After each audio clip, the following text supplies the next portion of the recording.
Hi, I'm Layla. I'm 25 years old. I am raised in Philadelphia. I was born in China and I came over here in 1994. So, part of my culture growing up has been a mix of living with my family here in the U.S., who is my family, and also having roots back over in China, which I've been discovering too through Ancestry DNA and 23andMe. So, as far as tradition wise, not many traditions from the Asian culture have been carried over, but in a way, my family has made its own holidays. So, through the adoption process, the first day that my mom actually got to hold me, she calls Gotcha Day. So, we have a day, it was actually last Friday. So, we celebrate that like an anniversary, anniversary of me getting to meet my parents and my parents becoming parents getting to meet me. So that's a fun little thing we like to do. We'll go out and eat and drink. That's awesome. Now, Layla, do you have any brothers or sisters? I do not have any brothers and sisters. Over in China, I was in an orphanage with a bunch of other girls, and the adoption agency flew over 10 families, including my parents, who wanted to adopt children.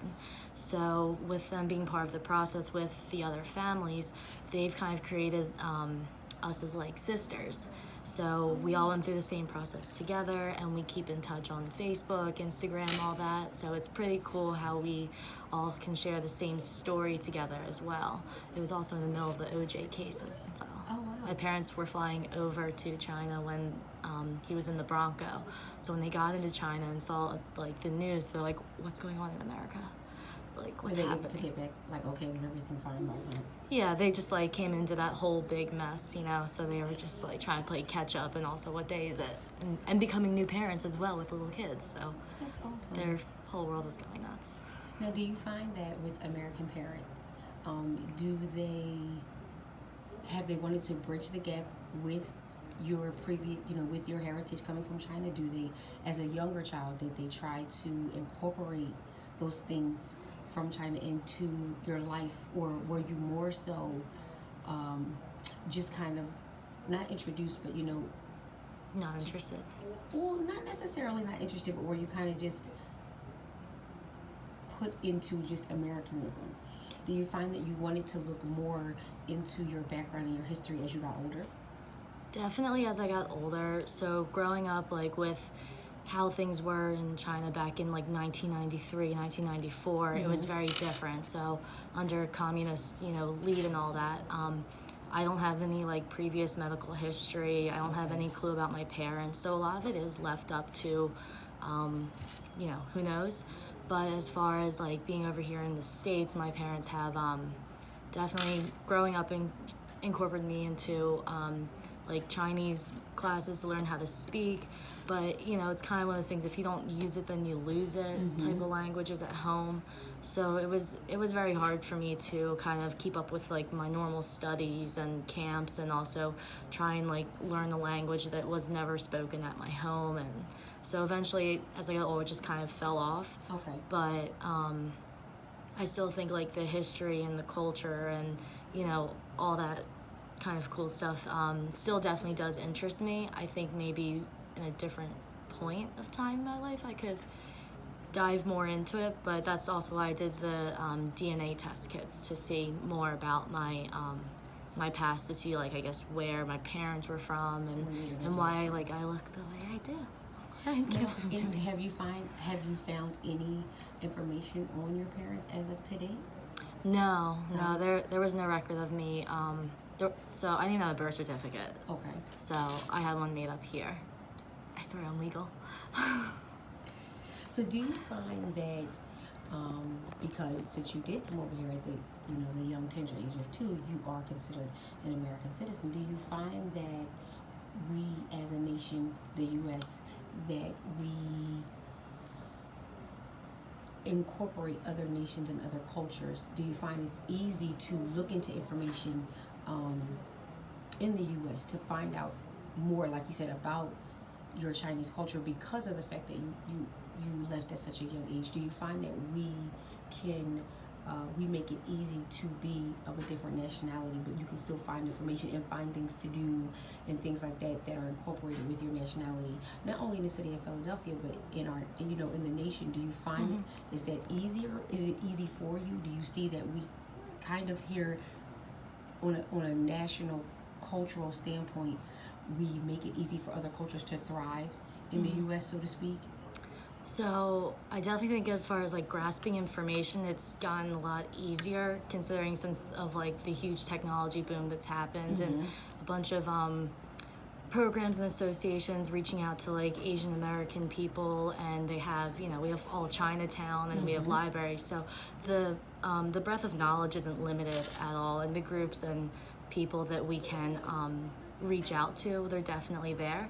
I think it's a matter, in my own personal experience, of obtaining all the information, because the orphanage I was also kept at too had closed down and they didn't have any records either. Okay. So it's kind of starting at like ground zero, but like in America. But I do know that I have like past histories over in China, so I think definitely reaching out to the like Asian American societies that we have, not only just in Philadelphia but all across the U.S., seeing if anyone else has a similar story or from the similar area. I think the only thing is just like the language gap. I'll have to get a translator. As far as like succeeding, I think it's definitely, well, because I guess I was like the first. No, my parents were here. Well, my parents, as my adopted parents, have been here, so I can't say I'm first generation here in America. But I guess for my lineage, like I am the first. But as far as like succeeding, you know, going to school, following the programs and everything, I found it challenging and also rewarding to succeed as an Asian American.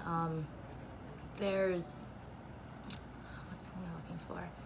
Like, there's always some hurdles you face here or there, like, you know, like anyone else trying to get from point A to B to finish that paper late at night. But as far as access to education and available resources, I never had faced any issues with it. It's all been pretty good. And have you experienced any kind of cultural discrimination, not only amongst others, but amongst others who feel that what we talked about before, that you are Americanized? Have you ever felt any kind of discrimination on that aspect? Because I know that sometimes in certain cultural groups, whether it be African Americans or Africans, Chinese, Japanese, I know sometimes that some feel that you have gotten away from or have become Americanized and have not dove into your culture and where you come from. Do you find that, or have you experienced that in your time since you've been brought over here? Have you know? Oh, definitely. Really? I mean, you know, in the early 2000s, growing up in an Italian-Irish neighborhood, like having a Chinese girl in there with white parents, no one knew how to make heads or tails of it. So it was a lot of questions like, where'd you come from? Why don't your parents look like you? And then so on and so forth. I've also have been told that I'm like too white to be considered Asian. Like, I look like it, but my mannerisms, my, you know, behavior, my upbringing, like traditions, all that just doesn't really fit into their category. But to a lot of my like white friends, I am the only Asian person that they know, so they think what I do is Asian. I'm like, no, it's really not. So has it been a hurdle, or is there just something kind of that you not necessarily deal with, but you kind of understand from the standpoint of, you know, your life? Yeah. So is it a hurdle for you, or has it just become something that you not necessarily deal with, but you understand it and you know how to handle those specific situations? Yeah. I would say growing up it was a big hurdle because, again, not knowing anything about my past or really understanding from my own parents' point, like why they had to like adopt and why they couldn't give me a brother or a sister. It was a lot of understanding that took a lot of years, and it wasn't easy with like the bullying, because they'd be like, well, how come your real parents didn't want you? Like, they would ask me that in 8th grade, and I would just say, I don't know, because I didn't know about how the one-child policy, how boys were favored over girls. I didn't understand that some moms like couldn't be moms because they couldn't get pregnant. So like in situations like that, which was my mom's, I didn't. You don't understand infertility when you're in 8th grade. Of course not. And then going into high school, you're still coming into your own being. So again, like still going over the hurdles. And I mean, even in college, I've had people come up to me and ask if I speak English. I'm like, yeah, I'm good. I understand. And in my cultural communications class, we were actually just studying that. We were studying about how we see things and we assume, or